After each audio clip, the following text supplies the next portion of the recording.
Olá, irmãos, a paz do Senhor Jesus, tudo bem com vocês? Eu espero que sim. Estamos transmitindo mais um estudo bíblico online. Agora estamos na lição de número 8, edificado sobre o fundamento dos profetas e dos apóstolos. Esse é o tema. Estamos respeitando aí as nossas medidas de isolamento, de segurança nesta quarentena. Estamos aqui também em obediência ao nosso pastor Juarez Lopes, que tem se empenhado em manter o nosso estudo bíblico, para que a gente não fique aí sem dar continuidade aos estudos. Estamos utilizando a ferramenta do YouTube para fazer essa transmissão. Que Deus em Cristo nos abençoe, nos guarde e nos ajude a compreender corretamente esta palavra, em nome de Jesus. Vou fazer a leitura na Epístola aos Efésios, capítulo 2, a partir do versículo 20, e você acompanha aí da sua Bíblia, em nome de Jesus. Vamos lá. Edificado sobre o fundamento dos apóstolos e dos profetas, de que Jesus Cristo é a principal pedra da esquina, no qual todo o edifício bem ajustado cresce para templo santo no Senhor, no qual também vós juntamente sois edificados para a morada de Deus no Espírito. Agora vamos ler o livro de Mateus, capítulo 7, versículo 24. Todo aquele, pois, que escuta as minhas palavras e as pratica, assemelhá-lo-ei ao homem prudente que edificou a sua casa sobre a rocha. E desceu a chuva, e correram os rios, e sopraram os ventos, e combateram aquela casa, e não caiu, porque estava edificada sobre a rocha. E aquele que ouve as minhas palavras, e não as cumpre, compará-lo-ei ao homem insensato que edificou a sua casa sobre a areia. E desceu a chuva, e correram os rios, e sopraram os ventos, e combateram aquela casa, e caiu, e grande foi a sua queda. Vamos à introdução. Por meio da reconciliação efetivada na cruz, Cristo formou a igreja. Isso nós vimos na aula passada, na aula de número 7, a condição do gentio sem Deus. E também está lá nos versículos 13 ao 19 da Epístola aos Efésios, capítulo 2. O apóstolo Paulo a compara como um edifício em construção, versículo 21 que acabamos de ler. Todo edifício bem ajustado cresce para templo santo no Senhor. A pedra angular dessa edificação que nós estamos falando é Cristo. Amém? E o fundamento é a doutrina dos apóstolos e o testemunho dos profetas. Nós também lemos aqui a partir do versículo 20. Assim, há propósito divino de que sejamos o templo santo do Senhor, a morada do Altíssimo. Nesta lição estudaremos cada tópico, cada um desses aspectos. Primeiro tópico que nós vamos estudar fala assim: um edifício espiritual. O santuário judeu, primeiro subtópico. O templo em Jerusalém era o símbolo do exclusivismo de Israel como povo de Deus, 1 Reis 8, 16 ao 20. A proibição dos estrangeiros de acessarem o templo era um motivo de inimizade entre judeus e gentios. Ao reconciliar ambos os povos, Cristo aboliu as leis cerimoniais, desfez a amizade entre eles e formou uma nova humanidade. Isso também nós vimos na aula passada. Esse povo, essa nova humanidade, é a igreja, somos nós. Está lá nos versículos 18 e 19. Assim, o templo judaico perdeu sua relevância e um novo conceito de santuário é apresentado.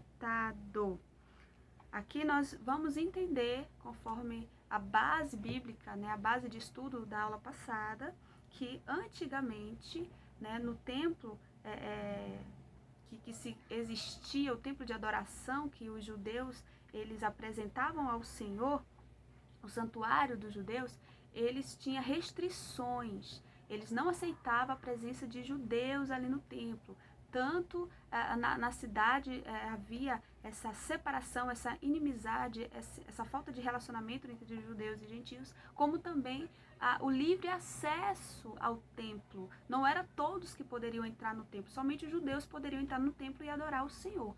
Mas através de Cristo, o Senhor reconciliou ambos os povos, formou a igreja, desfez da inimizade, de toda a barreira de separação, constituiu a igreja, constituiu agora um único povo, para que seja somente visto por Deus como o seu povo santo agora que o adora, sem inimizade, sem restrição, toda a barreira foi quebrada e agora nós temos livre acesso ao Pai por meio de Jesus Cristo, por meio da sua obra na cruz.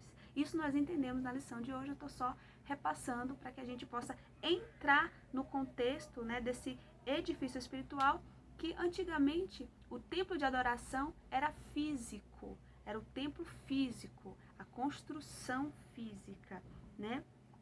Mas vamos adentrar e vamos entender o que agora o Senhor Jesus espera de nós, né? Quanto à adoração da sua igreja, né? Como que Deus agora estabeleceu que essa adoração seja feita, porque não existe mais o templo físico, né, como o único meio, o único lugar de adoração a Deus. Vamos entender isso daqui a pouquinho. Vamos agora para o segundo subtópico, tópico 2, o santuário cristão. Os que pertencem a Cristo são comparados como a um edifício onde Deus habita em espírito. Nós lemos aqui na referência do versículo 22. O ensino apostólico lembra Salomão, quando ele reconheceu que o templo em Jerusalém não poderia conter a Deus. 1 Reis 8:27, e reafirma a instrução de Estevão, do apóstolo Estevão, em que o Altíssimo não habita em templos feitos por mãos de homens, mas agora ele habita em nós. Vamos entender aqui o que significa o santuário cristão.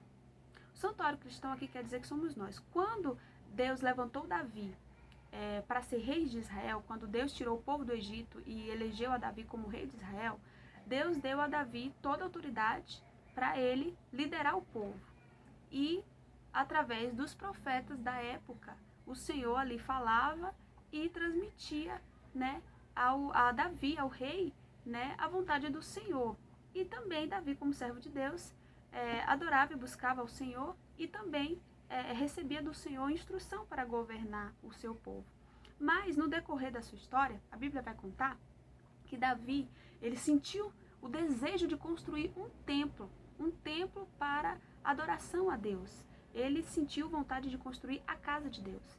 Mas o Senhor aqui, nessa passagem de 1 Reis 8:27, vai dizer que nesse contexto, Davi, ele não é autorizado por Deus para fazer a casa de Deus, para fazer o templo, para edificar o templo. E Deus coloca essa missão nas mãos do seu filho Salomão. E Salomão, com toda a sabedoria, ele entende que, mesmo ele tendo tido essa ordenança, né, esse desejo, essa escolha de Deus dele ser a pessoa a quem iria edificar o templo, ele entendeu que a grandeza de Deus era tão tamanha que ela não se limitaria àquele templo, àquela casa.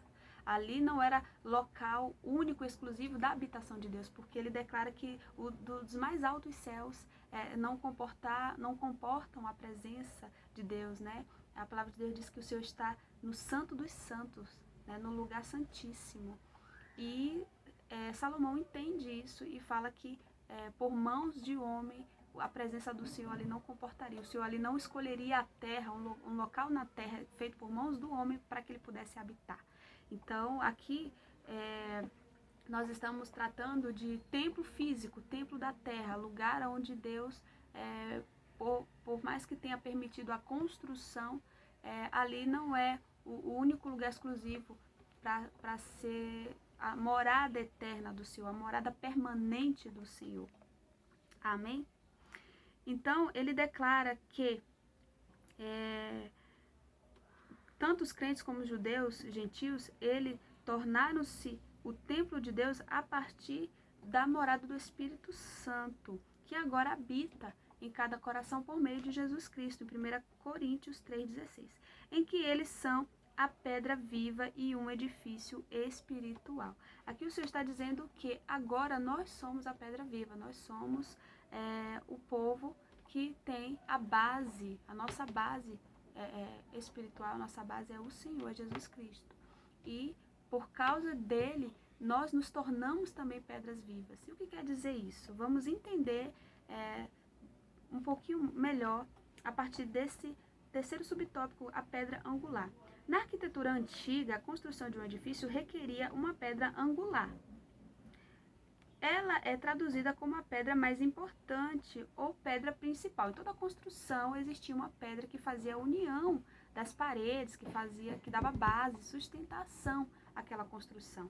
E o apóstolo Paulo está usando isso para demonstrar, através dos ensinamentos do Senhor, que Cristo ele é identificado como sendo essa pedra angular, essa principal pedra, essa base que dá estrutura ao Evangelho do Senhor Deus, que dá estrutura à sua palavra, que traz a edificação. Por isso que nessa parábola aqui, do homem que escuta as palavras do Senhor e as pratica, é comparado como um homem prudente que constrói a sua casa sobre a rocha. A rocha aqui nessa parábola é Jesus, que dá o firmamento, que dá a base, que dá a instrução, que dá o alicerce, né, principal para que essa palavra se cumpra.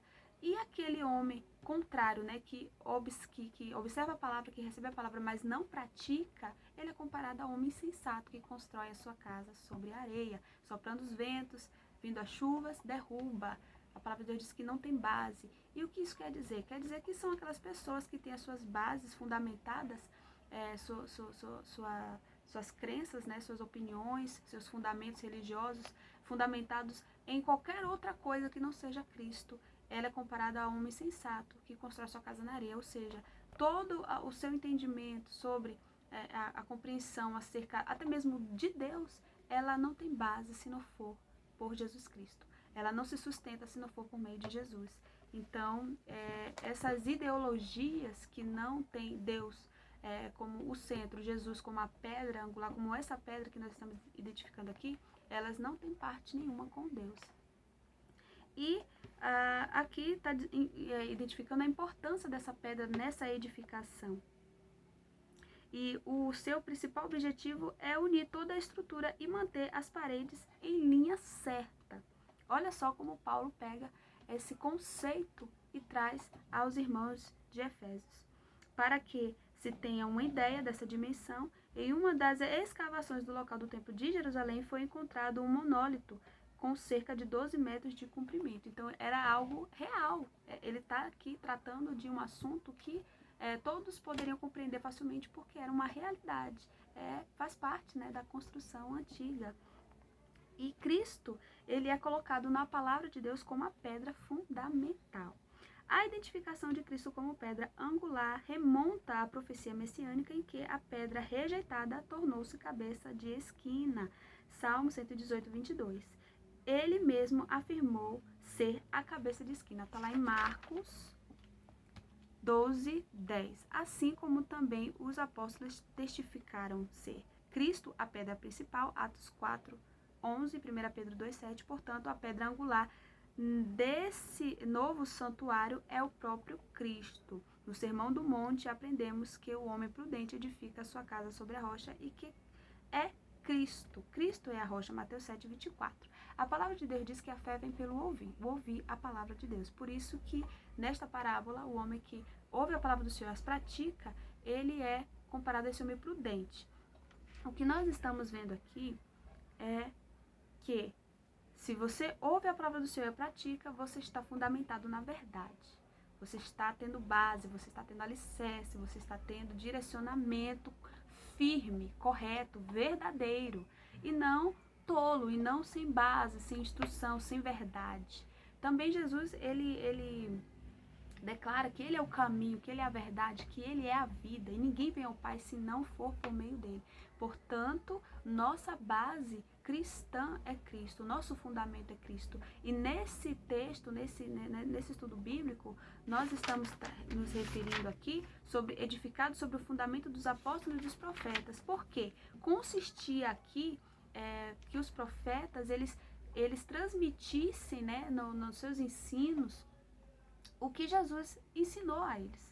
O que Jesus transmitiu por meio da sua vivência, por meio da sua missão, né? Jesus veio cumprir a palavra, cumprir a lei.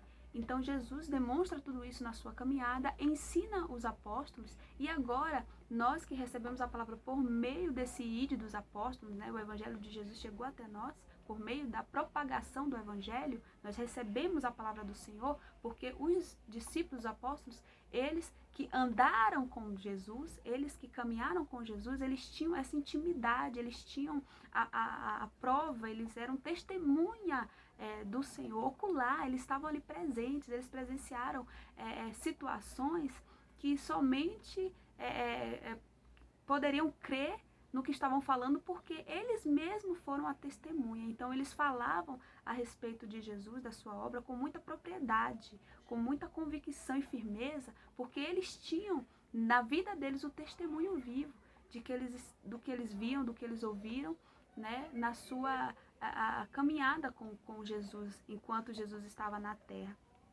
Então, aqui, Jesus fala que ele é a pedra que os edificadores rejeitaram, né? Por quê? Jesus veio e foi rejeitado. Então, a principal pedra de esquina que foi rejeitada aqui, ele fala que ele se transformou, né? A pedra que foi rejeitada se transformou na principal. Então, eles não sabiam o que tudo isso estaria significando.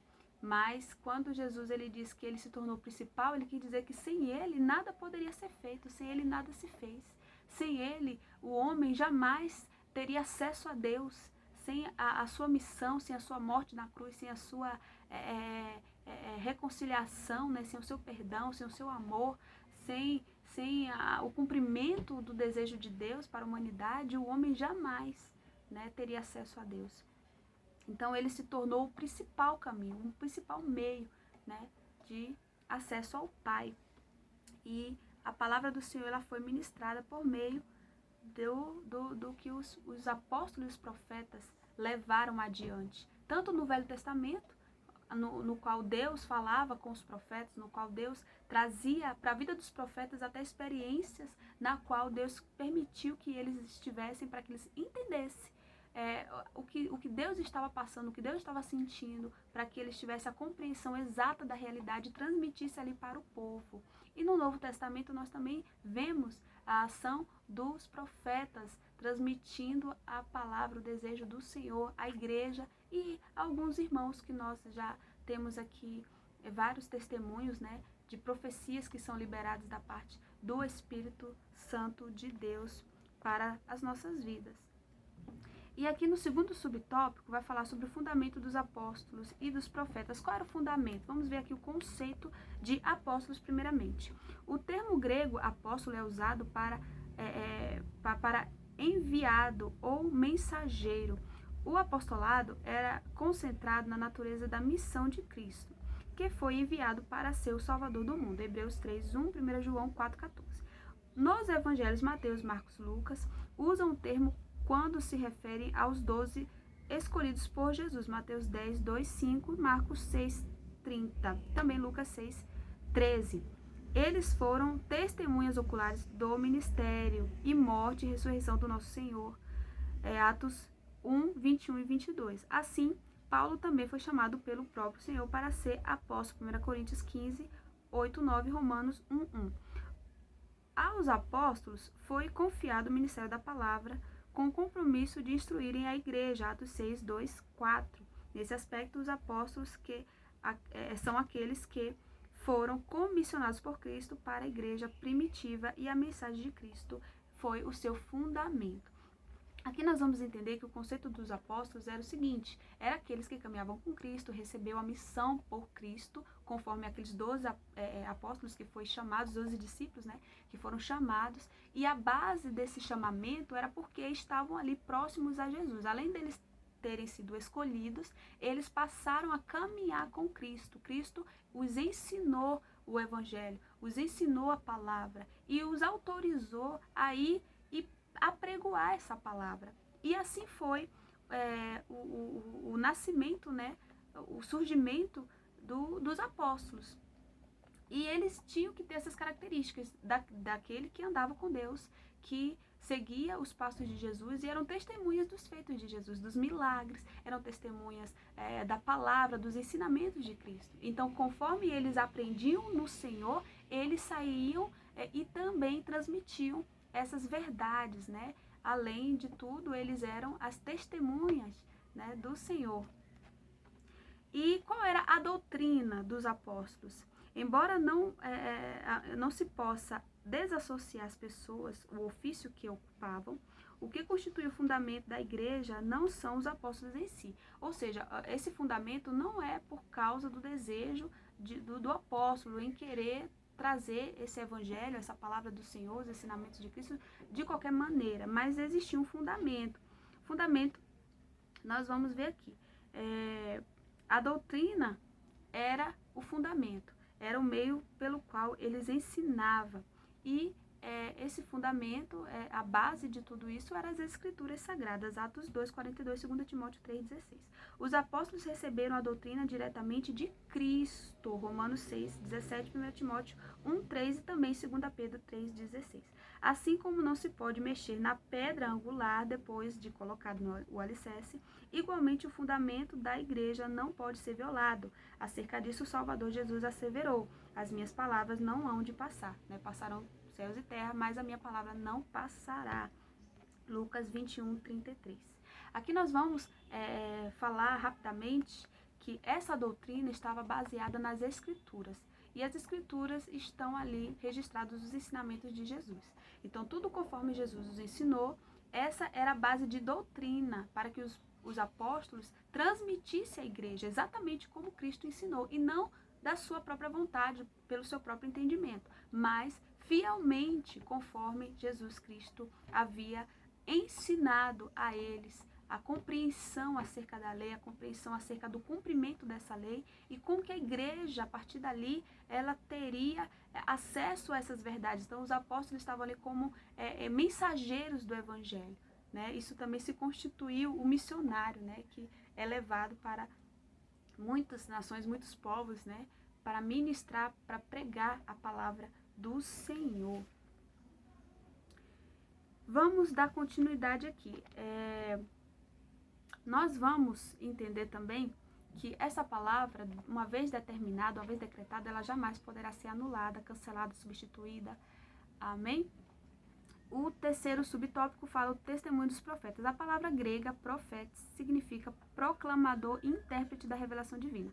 A ordem da frase em Efésios 2, a partir do versículo 20, o apóstolos e profetas indica tratar-se dos profetas da igreja e não os do Antigo Testamento. Mais adiante, Paulo assegura que a compreensão do ministério que no passado estivera oculto, de que os gentios tinham igual posição no corpo de Cristo e eram participantes da promessa, foi revelado pelo Espírito aos profetas no Novo Testamento, nos capítulos 3, versículo 4 e 6. Assim, os profetas neotestamentários que falam inspirados pelo Espírito Santo, 2 Pedro 1, 21, perfazem o alicerce da igreja de Cristo. Aqui nós vamos entender que o Senhor, ele também trabalha até hoje com dons espirituais. Esses dons espirituais, ele fala que há um dom da profecia. O dom da profecia, ele é responsável por transmitir por meio do Espírito Santo a vontade de Deus, seja para a igreja, seja para o irmão, como nós estamos falando aqui. E esse poder, essa condição do Senhor, ela não se limitou apenas no Velho Testamento. Nós temos hoje também no Novo Testamento a oportunidade de proferirmos a vontade do Senhor por meio do Espírito Santo, quando Deus assim escolhe um para ali entregar, né, o dom da revelação, né, o dom da profecia, o Espírito da profecia, que fala aos corações a vontade do Senhor especificamente, tá certo? Isso não cessou. Há quem acredite que o ministério de profeta acabou, e não acabou, porque é um Espírito do Senhor que fala, e a palavra diz que é por meio dos dons espirituais, e é o dom da profecia que revela. Então, a quem Deus deseja entregar esse dom, ele fala por meio desse escolhido, dessa pessoa escolhida, independente. Amém? Agora vamos para o terceiro subtópico, que fala edificados para a morada de Deus. Aqui vai falar no primeiro tópico edifícios bem ajustados. A expressão todo edifício bem ajustado cresce, indica um processo contínuo de desenvolvimento dos crentes, a partir do versículo 21. Assim, todos que fazem parte do edifício precisam estar harmônicos, né? Gálatas 2:2 e 1 Coríntios 1:10. O crescimento da igreja também depende de tudo ser bem ajustado a Cristo. Romanos 14, 15, 16 e 2 Coríntios 13, 11. Nessa caminhada, o alvo comporta-se como filho obediente e passa a evidenciar o fruto do Espírito. 1 Pedro 1,14, Gálatas 5:22, né? Que a gente sabe qual é o fruto do Espírito. Quais são os frutos do Espírito? O amor, fé, gozo, paz, longanimidade, benignidade, mansidão, temperança. Esses são os frutos do Espírito. E aqui o Senhor está nos dizendo o seguinte, que edificados para a morada de Deus, né? Edificados pela palavra de Deus, edificados para sermos unidos, para sermos um povo santo, irrepreensível, para andar em harmonia, né?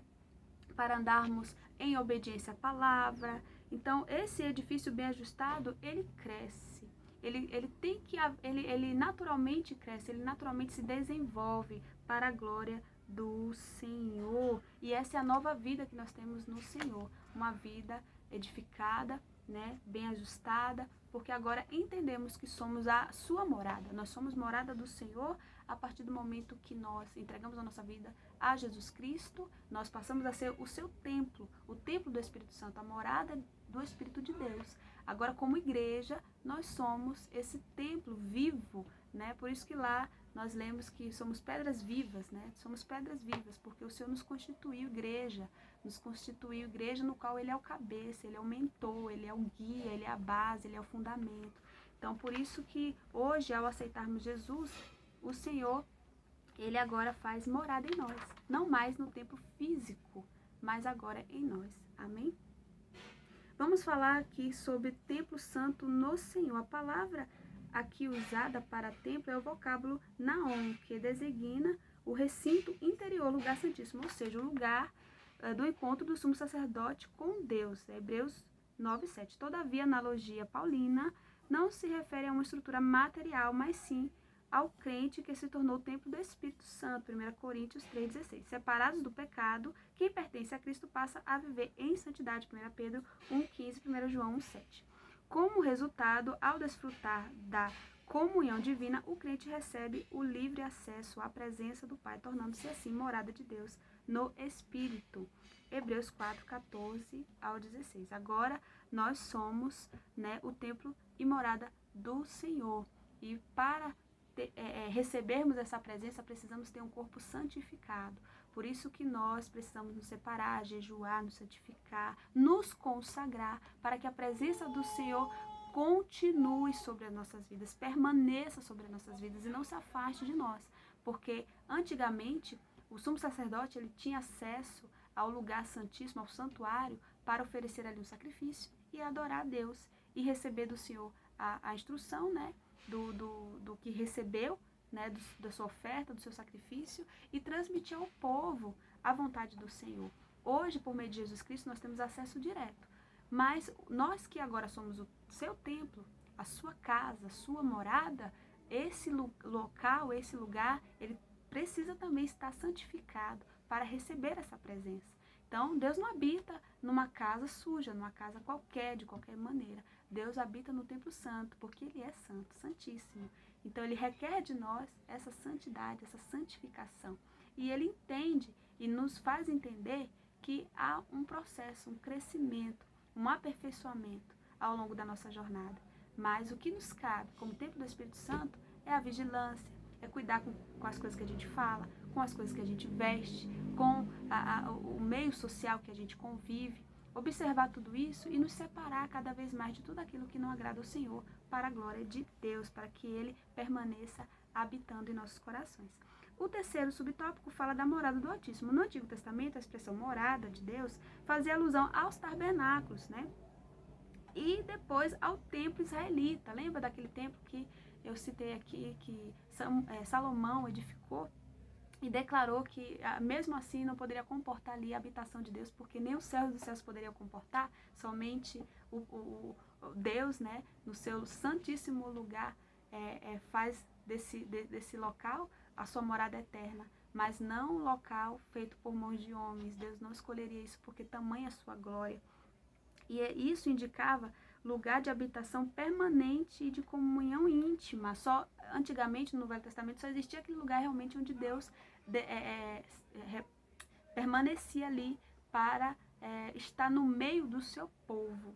Mas, como já vimos, o crente, se tornou o templo santo do Senhor, como vimos lá no versículo 21. Isso indica que Deus habita em nós por meio do seu Espírito Santo, porque Jesus, quando morreu e ressuscitou, ele falou que se nós amássemos ele, se nós cumpríssemos com os mandamentos, ele ia rogar ao Pai, que enviasse o Consolador. O Consolador é o Espírito Santo de Deus, que agora está conosco. E que tal afirmação ratifica o ensino apostólico de que Deus não habita em templos feitos por mãos de homens. Já falamos isso em Atos 17, 24. Ele reside individualmente dentro de cada cristão, bem como no corpo inteiro de crentes, a igreja formada por judeus e gentios. João 14, 23, 1 Coríntios 3, 16. A presença de Deus habita agora em nossos corações. Para finalizar, a comparação da igreja como edifício em construção indica que estamos em processo de aperfeiçoamento até que todos cheguemos à unidade da fé, à estatura perfeita do Senhor Jesus, nos versículos 12 e 13 do capítulo 4. A pedra angular, que é o próprio Cristo, não pode ser substituída. A doutrina dos apóstolos e o testemunho dos profetas não podem ser revogados. Tudo que foi feito, que foi dito, que foi falado, está em registro, foi observado conforme a vontade de Deus, pelo Espírito Santo, e por isso esse Evangelho glorioso chegou até nós e nós temos que dar continuidade a essa transmissão, a transmissão da palavra do Senhor. Que Deus em Cristo abençoe a todos nós, que esse ensino, esse estudo tenha edificado a sua vida tanto quanto edificou a minha. Que Deus nos dê uma nova oportunidade de aprendermos cada vez mais a sua palavra. Fiquem todos na paz do Senhor Jesus. Amém.